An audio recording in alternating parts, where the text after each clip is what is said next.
Hello and welcome to the Classroom Connection, the show that takes you inside Marion County Public Schools. I'm Kevin Christian, and coming up today, we've got a pretty special show lined up for you. We'll show you what the annual Read-In is all about. We'll go back in time to a real one-room schoolhouse right here in our own backyard. And then you'll meet one media specialist who loves what she does for our district. Up first, though, November 6th is a big day right here in Marion County for our public school system. That's when you as voters elect a brand new superintendent to lead our school system. Two people vying for the job, Dr. Greene and George Tomyn, are both longtime educators in Marion County, and they each join us now in separate segments to share their perspectives on public education in Marion County. First up, Dr. Greene joined our district in 1986 as an elementary school teacher, and she rose through the ranks of assistant principal, and then executive director of staff development. But for the last 9 years, we've known her as the deputy superintendent of curriculum and instruction. So Dr. Greene, great to see you today. Thank you, Kevin. It's good to see you. Now let me ask you this right off the bat. Why are you sure you want this job? Well, you know what? I don't know that anyone is ever sure. But I know that I've been called to run for this position. And I've been called because over the last 9 years, everything that I've done has been for the children of Marion County. And as a mom, I want the best for both of my boys. And so if I want that for my boys, I know every parent wants it for their child. And we need to deliver that for every student. And I just feel we need to maintain that momentum that we've started and continue to move forward in the things we've done. And that's why I'm running for superintendent of school. You have one son who's already graduated. You have one son at Forest. He's a senior this year? Senior, Senior yes. this year. So after this year, two college sons. Yes, All two right. college. Well, high-stakes testing is a political buzz phrase that we've heard a lot about these days. I'll ask you a two-part question. Do you think we test too much, and what will you do about it? Well, that first question is actually a two-part question. Do you mean, do we test too much on the state level, or do we test too much local and state level? I think most parents just think testing is testing. Yes, but the high stakes of our state test is at a level that we must ensure that every student has an opportunity to be successful. It is so difficult to face a parent and tell them your child is being retained because of a state test. That test in third grade, reading, is the first red flag for a student to be retained in third grade. Yes, we have enough avenues to help students matriculate onto the fourth grade, but many of those avenues require that students are assessed throughout the year, that we can prove that that one day, that one test day, really doesn't reflect what that student knows, that we have enough documentation or enough evidence, and we call it preponderance of evidence, that the student knows the curriculum and the content that they deserve to be moved on to the fourth grade. So do we test too much? Probably yes, we probably do test too much, but the stakes are so high that we cannot afford to give our students every opportunity to show that they know the content.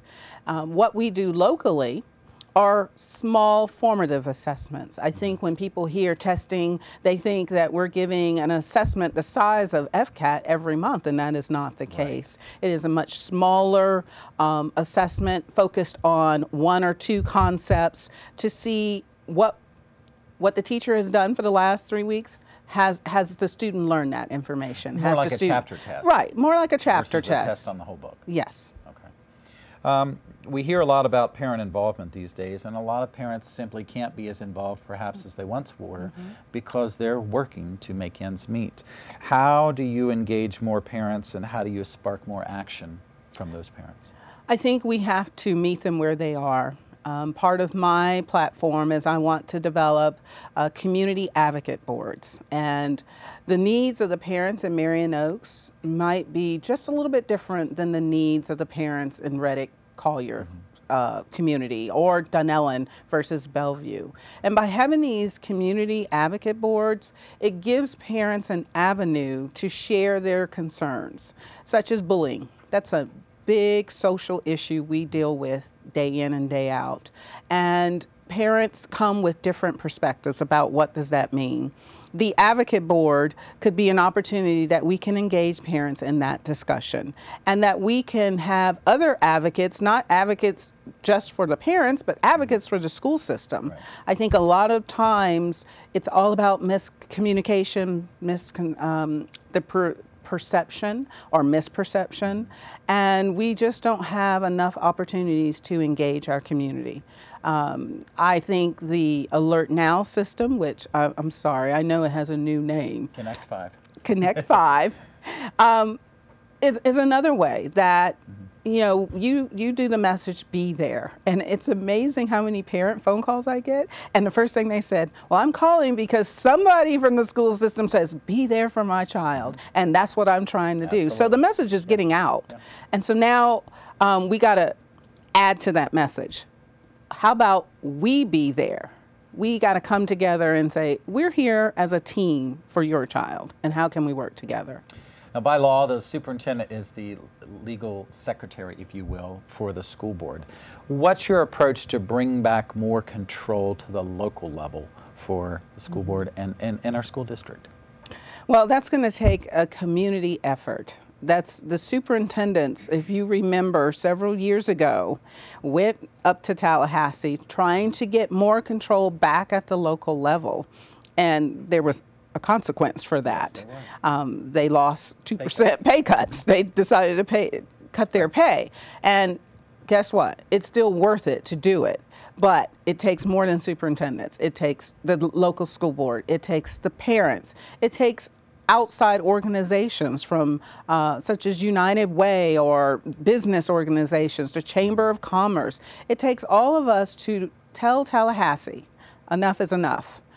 There are some things that need to happen in Marion County that don't need to happen in Dade County, or there's things that need to happen in Dade County that don't need to happen in Marion County, right. But we need to have that flexibility to be able to implement whatever our county sees as the best road for success for our students. I got 2 questions left for you. Yes. Who's most important here?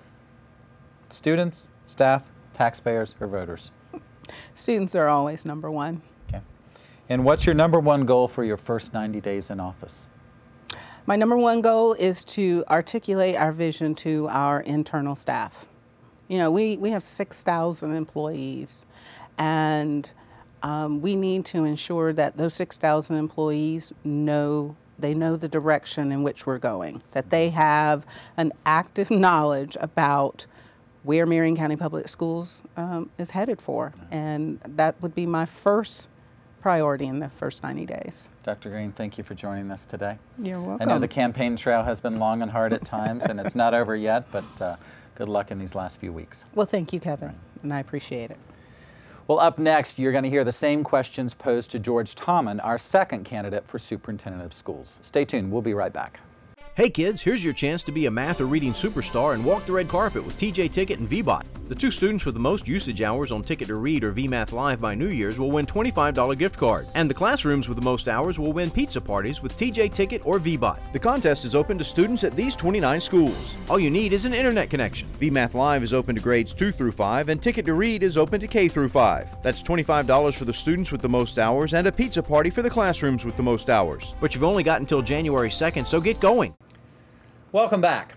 George Tomyn joined our district in 1977 as a middle school teacher, and he rose through the ranks as a basketball coach, assistant principal, and principal. Since 2005, though, he has been the executive director of school development and evaluation, working primarily with our principals and their leadership abilities. And Mr. Tomyn joins us now. Thank you, sir. Thank you for having me today. First question right off the bat is, why are you sure you want to be superintendent? That's a great first question that we're often asked on the campaign trail. I feel that I'm uniquely positioned to be in this particular position. You've already given a little bit of my biographical sketch. It, I think, shares that I know Marion County from top to bottom. I am comfortable with Marion County. I love Marion County schools, and I believe that I am in the right position to lead our fantastic workforce in that direction, in the right direction as superintendent. Right. High stakes testing. It's a political buzz phrase, if you will, these days. Do we test too much, and what will you do about it? Certainly here in Marion County, we are going to do what the state requires us to do as far as testing is concerned. And we will do what is required of us. However, I think in Marion County we do do more testing than we are required to do. Certainly we need to have some benchmarks along the way. Certainly we need to know how our students are doing. We need to assess our students, but I think we do way too much. Our teachers tell us we're doing too much. Our parents are telling me their students are tested too much, and students are telling me. If we listen to our constituency, I think we would realize that we are testing locally way too much. All right. We hear a lot about parent involvement these days, and many parents simply aren't as involved perhaps as they once were because they're working to make ends meet. So what's your idea to spark more action from parents? We certainly need to have every avenue possible for parents to communicate with our schools. We have some fantastic new technology things now with telephones, with email, and certainly that is a way for a teacher to be in touch with a parent and a parent to be involved. But we certainly want our parents, whenever possible, to actually come to a Marion County school, see what's going on, see the great things on our school campuses. Certainly when we have school programs that children are involved in, parents have a tendency to come in and attend those programs more. And we certainly need to encourage our schools to continue to do that. But I think with modern communication techniques, we certainly have a wide variety of ways to involve parents, two-way communication, and it certainly needs to be emphasized with all of our schools and all of our parents. Now, as you know, the superintendent legally is the secretary of the Marion County School Board. So with that thought in mind, what are you going to do to try to bring more control back to the local level and out of state hands for our school board? I have been asked that question also, and since I am not familiar with the political process in Tallahassee, I'm very comfortable with Marion County. I think that we need to get more involved with our state legislature. At this morning's board work session, we saw that a legislative agenda has been prepared. I have heard stories about some of our local school communities taking busloads of children up to Tallahassee to lobby our legislators there. And I also think we need to take advantage of the fact that our legislators are not in Tallahassee 12 months of the year. They are here a great deal of the time, and while they are here, we can certainly network with them to share with them our concerns and ideas about our school system. Marion County Public Schools touches a lot of people in Marion County. I like to say there's nobody that our school district doesn't affect in some way, shape, or form. So with that thought in mind, who's most important here? Students, staff, taxpayers, or voters? Come on, that's not even a loaded question. Students are the most important thing that we need to focus on, because students are going to be taking care of taxpayers one of these days at any rate. We have to focus on our students. Certainly our workforce is very important, and we have to protect the rights and the investments of our taxpayers. So everybody's important. It was interesting this morning. I was riding to work, and I was coming to work at a different time, and I saw all the traffic on the roads, and I thought, okay, this is a school day. How many people are actually on the road today as a result of schools being in session today? When you think of 42,000 students, 6,000 employees, 6 or 8, maybe 10,000 parents or grandparents taking their children to and from school, that's 60, 70, or 80,000 people that are on the roads each and every day that we have school going on. That's a powerful number. Absolutely. Budget. Lots of cuts lately. Last few years, but just kind of with that in the back of your mind, how much money is enough to educate our kids? I don't know the exact answer to that. I would like to be the superintendent and manage the budget cycle completely one time before I answer that question. I will tell you that I believe that we have enough funds, enough revenue now to adequately educate our children. I do think that we could do more if we had more revenue. However, I also believe that that we need to manage the resources that we have at hand. And I believe that we do have an adequate funding source right now. What we need to do is focus on our teaching workforce and our support workforce. Those folks are the ones that are really doing the work in our system, and we need to take care of those people. Public relations, that's something I do for a living and something the superintendent is involved with 24/7. With that in mind, what's your PR plan to convince Marion County residents that our public schools are great? I think you're going to see an awful lot of this superintendent in our community. I've already told you Marion County is my home. It's a wonderful place to live. It's where I've raised my children. I'm not going anywhere. For the last 7 years, you mentioned that I've been an executive director for school development and evaluation. I spend time in our schools and I spend time on our highways and roads. It's very important for the district office to be present in our community, and you will see physically this superintendent out and about in our community an awful lot, listening to people, listening to teachers, listening to students. Tell me your #1 goal for your first 90 days in office. Can I go 100 days instead of 90 days? I'll be generous and give you Thank you very much. 100 days. I think our community is looking for some trust and faith in our school system. And my plans are to assemble a team that will bring back the trust in our school system. I'm going to work on that extensively. I think the trust is based on communication and open communication and two-way communication. As I've already said, you're going to hear me listening a lot in our community. You're going to hear me communicating a lot. And I think our schools are going to, our community is once again going to have faith and trust in our schools. Mr. Tomyn, thanks for joining us today, and good luck in just a few weeks. Thank you very much, sir. Well, for one morning each year, hundreds of adults hit our classrooms in every elementary school in Marion County. Why? The Altrusa Read-In. The annual event stresses the importance of reading and showing great literacy skills. And as Chadwick Pierce shows us, Altrusa's tradition has been around longer than many of our schools have. As volunteers begin to work their way into Fessenden Elementary for the annual Altrusa Read-In, there are warm pleasantries. Hello, how are you? I'm doing good. Good to see you. And breakfast snacks offered. But this isn't the first read-in at this historic school. The Altrusa Read-In here is every year. About 3 years ago, Ms. Cunningham decided, of course she is the conduit for getting Altrusa started in Marion County. But at Fessenden, we always had trouble getting readers to come out here. And she decided this was a historic school. She was going to take Fessenden under her wing and make sure we had readers every year. Volunteer readers have been going out to schools for 25 years in Marion County because of what Juanita Cunningham learned a long time ago. And conversations with different people, I learned a lot of people didn't even know what was going on in the public schools. And I felt that was a way to get them into the schools so they could actually see what goes on. The wonderful experiences that are provided for students in the public schools, hoping that we would get better support. Getting that support wasn't easy at first. It was on my mind to see what we could do to include the community in the schools.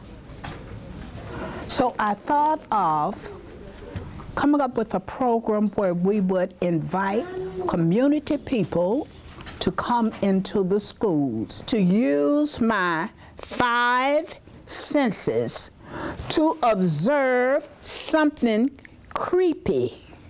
That was the birth of the read-in. The public participates in these read-ins because of what they can see from doing it. One of our parents actually came up today, and she was a reader, Miss Brown, and she stopped me and pulled me to the side, and she says, I can tell you've made a difference with the children here, because when we got to the classroom, all of the kids were ready, all of the kids were excited, and they even said, Dr. DeWeese says we need to act like this because she knows reading is important. So that made me feel good coming from a parent, because you never know what you're going to say to a child that's going to impact them. And so this year, our focus is reading. What the future holds for the Altrusa Read-In isn't a typical expansion. We cannot say because children didn't, or a school didn't do well, that it had anything to do with the principal and teachers. That's not so. It has a whole lot to do with what parents provide. So hopefully the read-in is expanded to the point that we encourage parents to become part of their children's education. The local Altrusa Club is not alone. Each year, Altrusa holds read-ins all around the world. Well, today's students enjoy what many people would consider to be luxuries when they were growing up: air conditioning, classroom technology, even hot meals and cold drinking water. But not so long ago, though, things were quite different, especially for the African American community. The Silver River Museum right here in Ocala is home to a relic from that community of days gone by. It's a one-room schoolhouse that one of our own school board members attended as a young boy. Joel Hartley takes us along as Bobby James goes back to class in a very familiar place. This is how it used to be. My teacher, Miss Hale, would stand on that porch right there and she would ring this bell. This is where it all began for me. The first formal education began in this room. And education continues, decades later, on the grounds of the Silver River Museum. After some restoration work, the one-room schoolhouse Bobby James attended as a child is being used to teach a new generation of children. We thought about which grade level would best benefit from using it, and needless to say, pretty much every grade level would, but since we already had 4th and 5th grade students coming out for other programs, we looked at the other grade levels, and the first graders actually, about half of their year is based on past and present, and so that was a perfect fit for that schoolhouse. Just like having a World War II veteran come talk about his experiences will always beat reading about them in a book, having someone who actually took classes in the schoolhouse speak to the children provides a much better insight. One of the standards, social studies standards for students, is the difference between a primary and a secondary resource, and Bobby James, being a primary resource, is an excellent example for the students to learn about what it was like back during that time period. You know, I could sit there and talk to you guys about something, but let's get you all involved. Let's ask some questions that y'all want to know. This school is different from our school. It is very different from your school. We had, as our pilot program, first grade teachers from 8th Street Elementary come out, and Bobby James did come out and speak to those students, so they had that special experience of actually listening to him. There were no bells and whistles, other than the literal one on the teacher's desk, and no fancy technology. But education then is essentially the same as it is today. When we look at the building, we look at the fact that we have air-conditioned buildings. We look at the fact that you have all the technology in the world. If you look around in this room, you'll find very little modern-day technology. But we were taught the same basic principle, 2 + 2 is 4. We were taught to read, to write, to add and subtract. And this is what it is in comparison to what we do today. The fundamentals are basically the same. And that solid base is really all you need. My younger brother just passed away, and he was a professor at Tennessee State University. He had a doctorate degree, and it all started from this little building right here. You see, he was sitting in one of these chairs as well. It's just amazing that what we did with so little, but we achieved so much. Okay, that means the school is over, guys. Y'all go. No doubt that was a memorable experience, not just for Mr. James, but also those students in his class that day. And you may not realize the gem we have right here in the Silver River Museum. It's home to everything from a Cracker Village and archaeological museum to nature trails and an outdoor science center for our students. And then, of course, there's the Silver River, a unique experience in and of itself. Well, each month we introduce you to an employee who loves their job with our district, and this month is no exception. We head west to Denellen High School. That's where Joan Lorenko works. Here is why she loves her job in her very own words.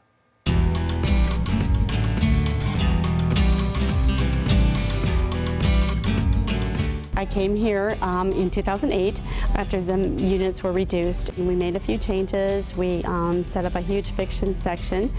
We introduced a lot of graphic novels to the students, and they responded wonderfully. We had over like 800 checkouts almost that first year once we brought them in. It's like their safe haven. They feel comfortable coming in and talking about their life, and just seem to enjoy the safety of the library as well. The kids today filter through way more than what we had to do when we were kids, because we might have to go to an academic library where right now that's on the internet. And so trying to help them filter through to find good resources and do good searching on the internet is key. We try to help students individually try to find a book that fits them perfectly with their interest. Sometimes it's starting students to love reading through the magazines, and sometimes it's through the graphic novels, and then sometimes it's just talking a little bit about their life. The other thing I try to do is treat my library like it was my business. And would I be a successful businesswoman? Would I be able to provide for my family? And so taking in that and trying to market what's best. I do love my job. Every day is a challenge, and every day I want to be able to go home and put my head on the pillow and say that I was able to help a child.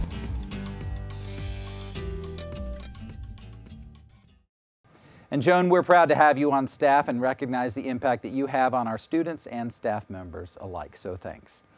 Well, someone else with a big impact is our very own superintendent, Mr. Jim Yancey, and he's here to share some important information with parents and students. Hi, we're here today at Howard Middle School. Behind me you can see our brand new facade that's built on the new administration building. And on the other end of campus we've got a brand new cafeteria along with several other renovations that have taken place in the last year or so. If you haven't seen it, I encourage you to come out and take a look at it. I'm here today specifically for a Pinwheels for Peace celebration, which is part of our International Baccalaureate program that all of our students here at Howard Middle School participate in. The culminating activity today will be all of the students planting their pinwheel out by the fence, and on that pinwheel that they've each individually designed could either be artwork, some poetry, or their thoughts on why peace is important. I know you're not here, but I'm certainly going to be here and excited about this event. There'll be some parents here today to take a look at what they're doing at Howard Middle School, and so we're excited about having them here as well. For the rest of the parents, I hope you'll pay attention in the month of October as we end our current first 9 weeks, and report cards should be out around Halloween. So it's trick or treat for kids with report cards. They should be in your hands around Halloween, and I hope that you had a chance to look at the progress reports which have already come out this year. And of course you can access your child's grades online at any time and see how they're doing as well. One final reminder, remember November 6th is voting day, and I hope that each and every one of you will get out and vote. You've still got some important races on there, and besides the President of the United States, the one that really impacts us locally will be the Superintendent of Schools. So please get out and vote on November 6th. They need your support. Thank you, and have a great day. Thanks, Mr. Yancey. Next month, he will share his last segment with us as superintendent.